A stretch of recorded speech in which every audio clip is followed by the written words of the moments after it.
I think there's a we looked at 14 large markets in Asia Pacific, and indeed 12 of those leverage has increased as a share of the economy, and we're talking private sector leverage, companies, households.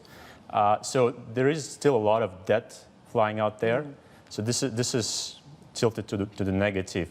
What is slightly positive is that the growth pace in that debt pile has slowed. So we're not talking about deleveraging yet. We're talking about slower growth, so this is in itself a positive development.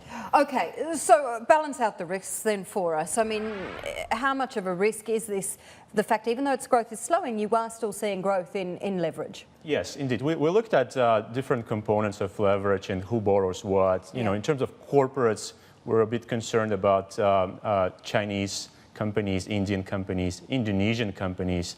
We looked at the debt at risk, that basically how strong their earnings are to service interest expenses on debt, how strong are the debt to equity ratios, the capital structures. So based on all of those factors combined, so those three countries come to mind for corporates. For households, we identified Australian households, Korean households, and New Zealand households are a bit more vulnerable to the debt story. Yeah, a bit largely because of the housing market in those places. Bernie, come on in.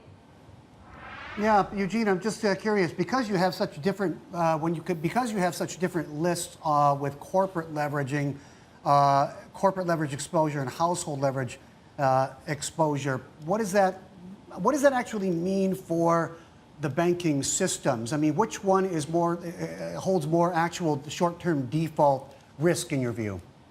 The conclusion we made for this report is that this high debt stock is a risk if there is a broad economic downturn. So the resilience of those borrowers in these markets will be pretty much tested, and in an economic downturn, bank problem assets will more likely increase.